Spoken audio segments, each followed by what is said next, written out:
Imagine trying to navigate life without understanding your own emotions or connecting with the feelings of those around you.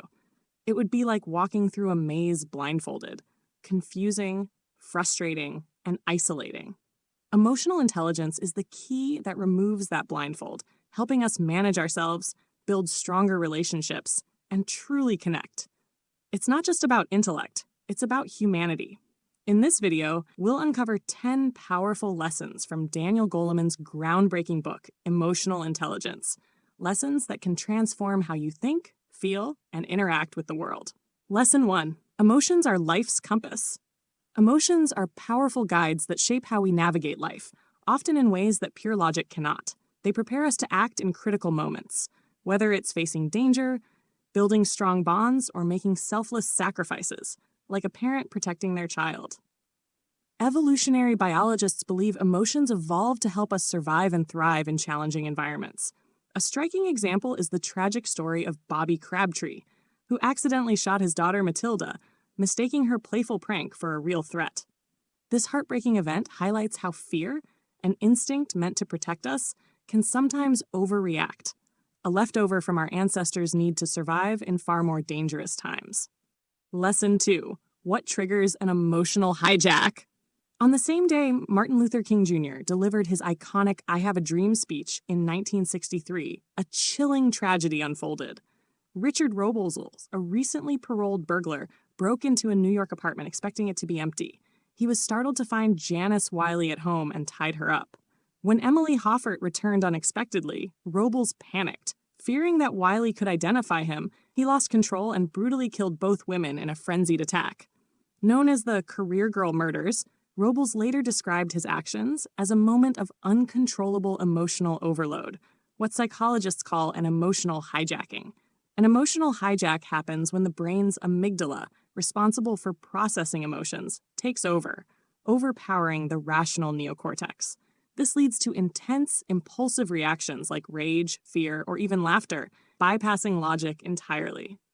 In such moments, people often act without understanding why, only realizing the consequences afterward. While this system evolved to help us survive immediate dangers, it can backfire during emotional conflicts, leading to outbursts or overreactions. Understanding the amygdala's role in emotional regulation and its ability to override reason helps us see why emotions can sometimes control behavior. It's a powerful reminder of the need to cultivate self-awareness and emotional intelligence to keep these instincts in check. Lesson 3. Being smart can still leave you struggling. Academic intelligence alone isn't a ticket to success in real life. Research shows that IQ only accounts for about 20% of what makes someone successful. The rest comes from intelligence, qualities like staying calm under pressure, controlling impulses, showing empathy, and persevering through challenges. Unlike IQ, which doesn't change much over time, emotional intelligence is a skill anyone can build with effort. Teaching emotional skills is crucial because they often have a bigger impact on personal and professional success than raw brain power. Studies back this up. Harvard students with top test scores were no more likely to succeed or find happiness in life than their peers with average grades. Similarly, boys from tough backgrounds who thrived did so not because of high IQs, but because of their ability to handle frustration and connect with others. In short, being book smart won't take you far if you can't manage your emotions or build strong relationships. True success comes from balancing both kinds of intelligence. Lesson 4. Self-awareness, the key to emotional mastery. Self-awareness is the ability to recognize your emotions as they happen without letting them control you. Think of it as having an inner observer that watches your feelings from a distance, giving you a chance to pause before reacting. This skill creates a gap between what you feel and how you respond, making it easier to stay in control. Being emotionally aware helps you notice your mood and understand how it affects your actions. When you recognize negative emotions like anger or frustration, you're better equipped to handle them calmly instead of letting them take over. This self-awareness is the cornerstone of emotional intelligence. Lesson 5. How we experience and handle emotions. Picture yourself on a bumpy airplane ride. How would you respond? Some people stay hyper alert, focusing on every detail and heightening their emotional reactions.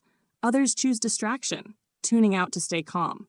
These contrasting tendencies, paying close attention to emotions versus brushing them aside, profoundly influence how we experience and manage our feelings. At one extreme, there are those who feel emotions intensely, riding emotional highs and lows like a roller coaster.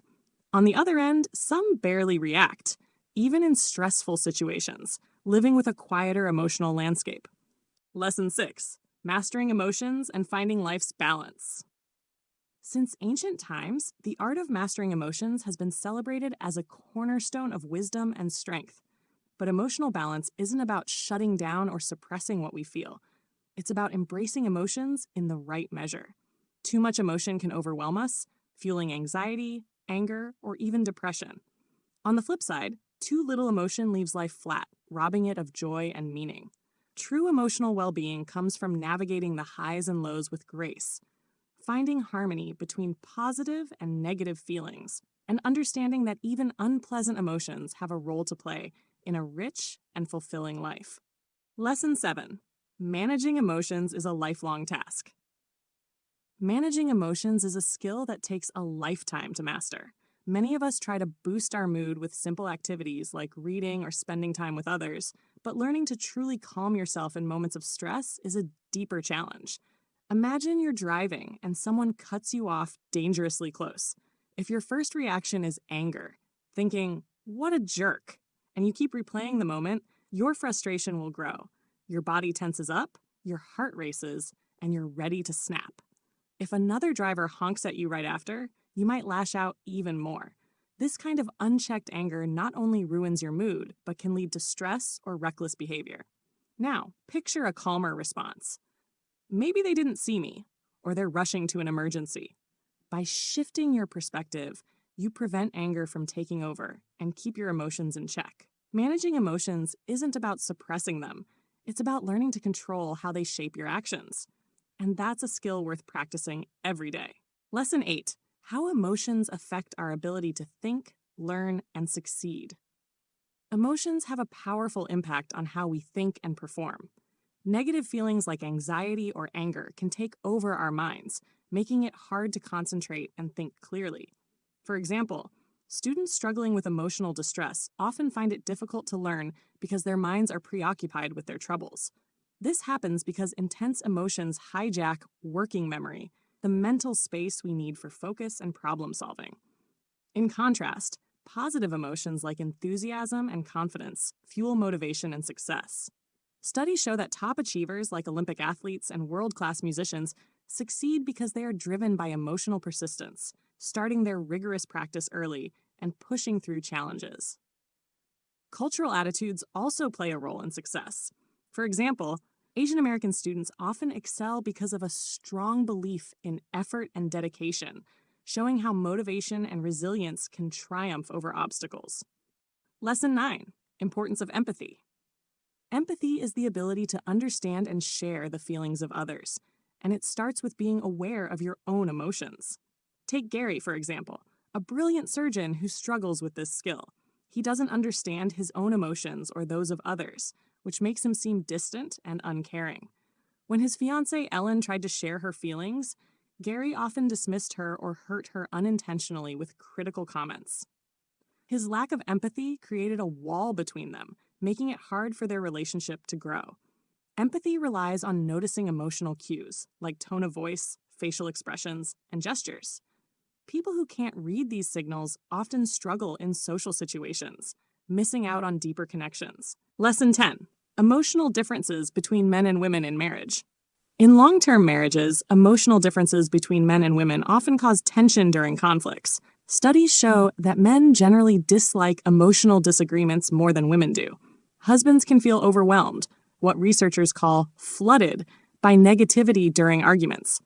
This makes them more likely to shut down or stonewall, withdrawing from the conversation to find relief. However, this withdrawal often leaves their wives feeling frustrated and even more distressed. Women, on the other hand, usually take on the role of emotional managers in the relationship. They prefer to tackle problems head-on and resolve issues through discussion. When their husbands pull away, women may feel ignored or misunderstood, leading them to escalate their complaints. This can sometimes result in criticism or even contempt, creating a cycle of conflict where wives push harder for resolution and husbands retreat further. Understanding these emotional patterns is key to breaking the cycle and fostering healthier communication.